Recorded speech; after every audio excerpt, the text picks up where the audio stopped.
Hey guys, what's going on? Steven back again, and I'm back with another 40k video from Major Kill. And the topic for today's video is 5 obscure but amazing Necron characters. If I had to pick a Xenos faction, for me it would be Necrons. Imperial, Dark Angels. Chaos, I don't know. Maybe Undivided, just because you can take a little bit of everything. You know, where if you pick Nurgle, well, that's it. You're just dedicated to Nurgle. You can only take Nurgle units. You know, at least Undivided, you can take a little bit of everything. Maybe Undivided. I don't know. Let me know. Let me know for you. If you had to pick one Imperial faction, one Xenos faction, and one Chaos faction, what would they be? Let me know. Alright, so anyways, let's get on to the video and learn about these 5 obscure but amazing Necron characters. Here we go. G'day guys and gal, whether or not you play them, we can all agree that the Necrons are dope as hell. My Necron videos always do well, and the Infinite and the Divine is arguably the best Warhammer 40k book out there. They're just an all-round joy. The Constantly Infinite and the Divine? sci-fi stuff out of their ass, and only getting stopped from easy galactic domination because they value measuring dicks with each other more than actually teaming up against the enemy. But we already know Trazyn and the Silent King and Imhotep and so on. I've talked about them in length, but what about those Necrons that have fantastic rich lore but barely anyone knows about? The Necrons that never make it to the grim dank subreddits or are never discussed in lore forums, but are still probably doesn't have models either. Maniac Pokemon trainer, so why not check them out? Before we get started, I have 2 very important things to talk about. Firstly, we're doing a huge space robot Egyptian launch today, as we're releasing not 1, not 2, but 3 new models. Firstly, we have the new Wandering Overlord, a robot who travels the galaxy, always searching, always helping his people. He casts an imposing figure and can come with or without his back-mounted scarab,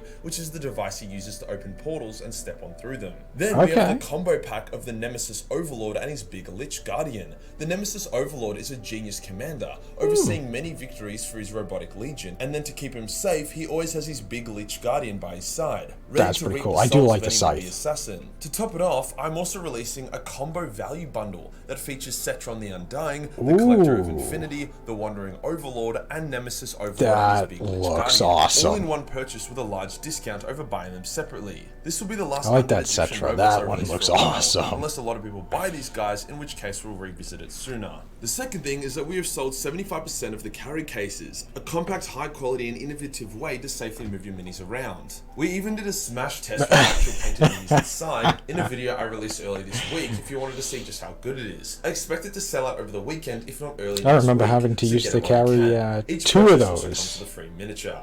Today we'll go over 5 of the most obscure but amazing Necron one for characters 40k and one for fantasy. Just because you aren't a fan favorite doesn't Never mean know you what you're can't gonna play. as hell. Let's get into it.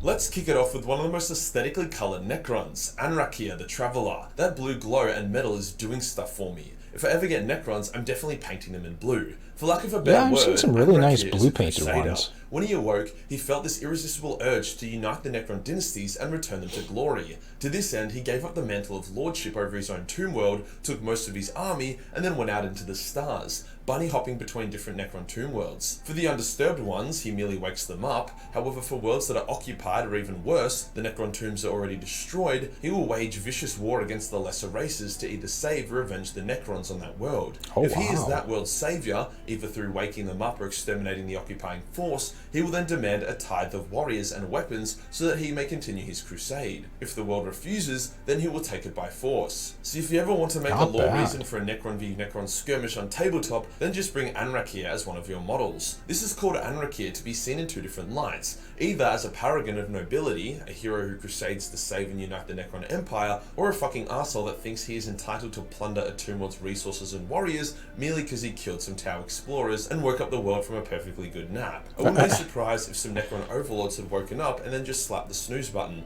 considering how fucked the galaxy is right now. It's wild I'm going back to bed. Is so underrated since he once led a war against an Eldar maiden world that also had a tomb within it. Strange combo. Taking on Elder Exodites and a craft world. The coolest part is that he had Trazyn the Infinite and Orican the Diviner both acting as his lieutenants for the war, in which they eventually won. So this dude bossed around Necrons that are way more popular in the lore. Next, I want to talk about Nemesis Zandrek, and by extension, his bodyguard Oberon. Zandrek is an interesting one. He is arguably the greatest commander in the Sortek dynasty, behind Imhotep of course. Even when he was a flesh and blood Necrontyr, his name was renowned and feared. However, he also suffered a lot of brain damage during the Great Sleep, and is awoken in a state of constant psychosis and hallucination. He believes he is still a flesh and blood Necrontyr and is still fighting other Necrontyr in a civil war. It doesn't matter who he fights, Eldar, Orcs, Space Marines, Tyranids, he hallucinates them as other enemy Necrontyr, and amazingly, still whoops their asses. I can't imagine how cooked that would be. Kind of like with Blood Angels, you know, and the Red Thurston. We are fighting the big green muscly illiterate Necrontyr today. Then the next battle, it's the swarmy Necrontyr that like to eat everything. A lot of Zandrek's royal court are always worried about his mental health and have even thought about replacing him,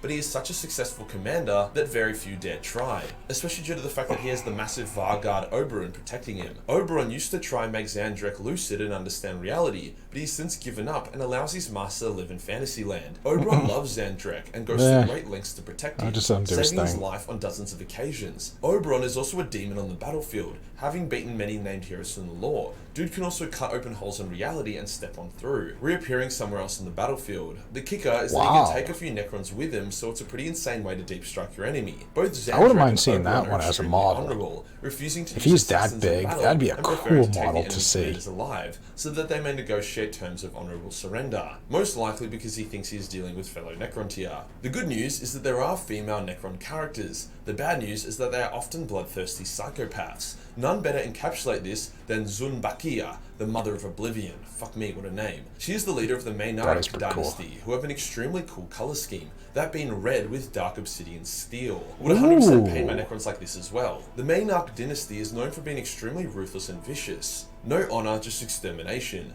The Silent King used them in the War in Heaven, kind of like how that's pretty badass during the Great Crusade. Just direct them towards targets that require extermination. It was this dynasty that killed the Catan Lilangor, the Flayer. Fuck me, dude, Necron names are really hard. Which would unleash the Flayer virus upon the Necrons, most notably the Maynard dynasty. Despite their violent ways, the Silent King allowed them to enter into the Great Sleep and even took extra steps to make sure they would survive it intact. Most likely as he knew he would need a weapon as vicious as them when the Necrons would awake. When the dynasty awoke, many of them instantly became Flayers, and it seemed like the rest would follow suit, until Zunbaka was like, listen up retards, let's go genocide, beginning a warpath of total annihilation of all lesser races. I wouldn't mind seeing her as like some sort of model. That'd be kind of cool. Them from descending into madness, but if anything, that just makes them more deadly as they continue to sweep across the galaxy, scouring life wherever they find it. Good work, Silent King, really working towards that preserve sentient life mission you got going on there. If you've read the Twice Dead King series, this next one will be familiar as it speaks of the king himself, Olytix. That's definitely not how you say it, but that's how it's spelled. Boy oh boy, Olytix has had a rough fucking go. I'm not just gonna retell the entire Twice Dead King book series, but this dude cannot catch a break. It's probably the first time in the lore that the Necrons are on the constant back foot, always losing, always encountering issues, and always fleeing for their lives. Really? Olytix was the second son of a Necron lord, so was always living in the shadow of his older brother, which didn't change much when he ascended to become a Necron.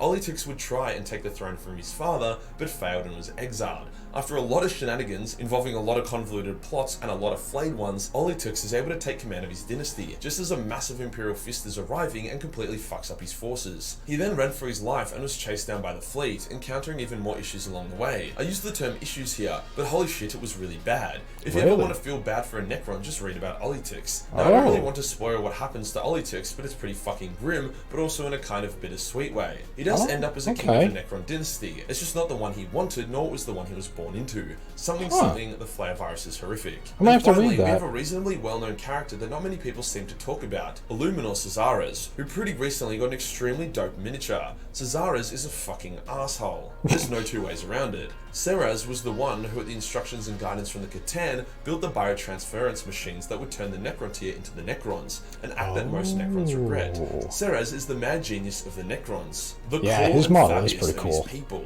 He loves capturing sentient life and experimenting on it, the Elder above all else due to the more interesting biology. These experiments are horrific and often extremely painful for the victim, who will almost always end up dying. He uses his victims to improve himself. A sentient spider race gave him the knowledge to improve his own optics, the Ambuls showed him how to improve his own armor, and so on.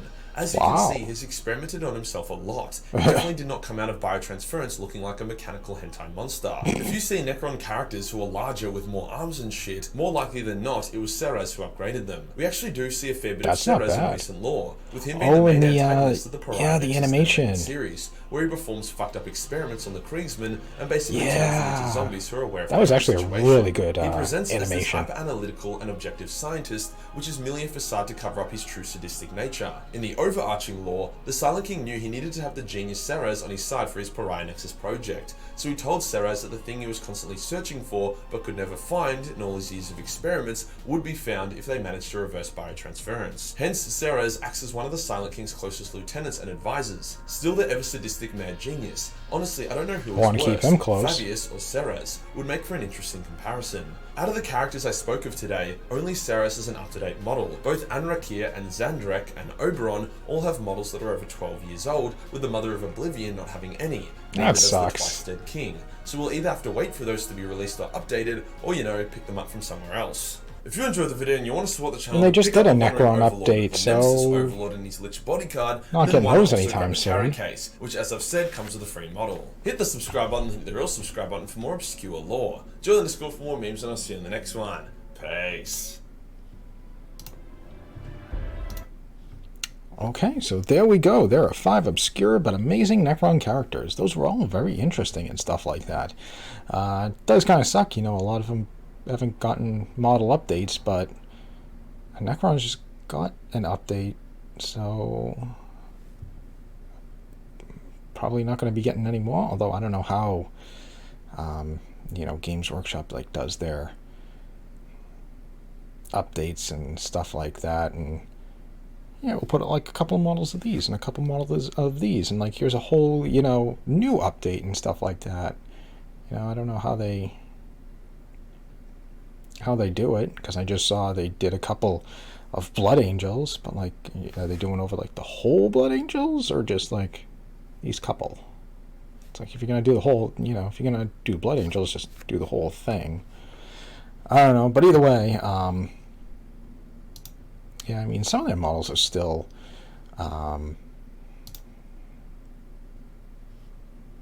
yeah, they do look really dated. Yeah, it's kind of a shame. I mean, he's not bad. That one's pretty cool, too. Yeah, some of these could definitely use, I don't know, some sort of update. But yeah, those characters were actually very cool. I'm going to check out this one here, since he didn't really go into too much detail because he didn't want to spoil anything, so I'll have to check that one out. It's actually a really cool color scheme and stuff like that, the gold and green. The Mother of Oblivion, that just sounds really cool. Not going to lie, that sounds badass. It's a shame there's no model, because that would be kind of cool to see what that model would look like. With a name like Mother of Oblivion, you'd figure it'd be something really badass, and I don't know, this here could just be like a flesh jacket or something like that. That'd be cool. That'd be pretty terrifying. That'd be awesome. Yeah, their paint scheme sounds pretty badass too. Obsidian black and what do you say, red? Let's see.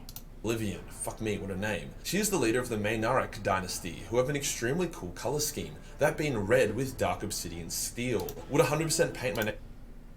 That does sound really badass. That would make some models really pop in color and stuff like that, having obsidian black armor and then just red highlights inside and stuff like that. That'd look awesome. Yeah, then this guy here, really good commander, but not all there apparently. I would like to see this guy get a model, because he looks badass. His bodyguard. I'm not sure how big regular Necrons are, how tall he would be. But if this is kind of a size comparison, that's another good, I don't know, 2 feet taller than him. Just estimating. I don't know. Our Necron lords, overlords, like 7 feet tall, 6 feet tall. I don't know what the average size is, but either way, this guy here, his bodyguard, definitely dwarfs him. So that would be kind of cool to see him as a model and stuff like that, because that'd be awesome. And I mean, the scythe is just super cool. Yeah, and then this guy here, very interesting as well. And then of course the Traveler, and of course his paint scheme also really cool. That blue really pops. But yeah, Necrons have always been very interesting to me. That was going to be the next army I was going to play. Right before Games Workshop closed down the store. I was reading the codex at the time, and all right, what do I need, and what equipment can I take for like my lord or overlord and stuff like that? What abilities does he have and things like that? And maybe I'll get some of these, I'll get some of those, not some of those, I'll take some of that and stuff like that. And yeah, I think that'll be my army, but never came to be. I do have a couple of models I recently, well, not recently, but bought some time ago from Necrons and stuff like that.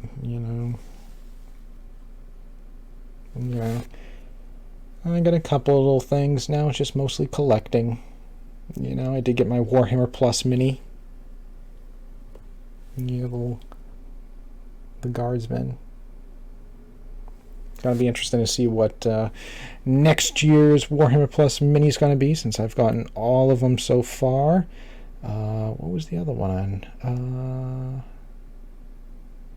The guardsman.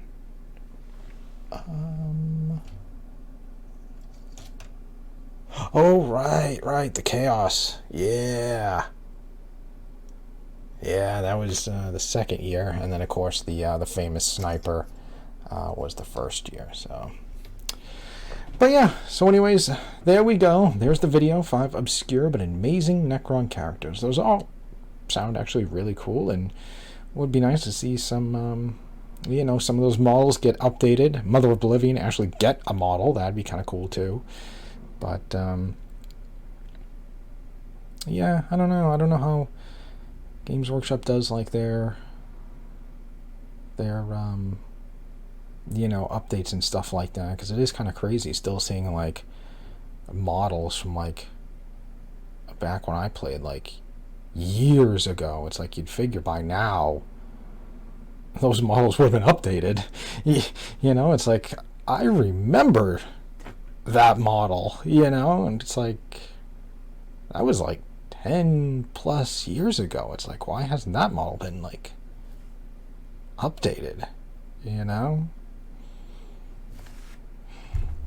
know how they do updates and stuff. You'd figure they'd take one whole army at a time and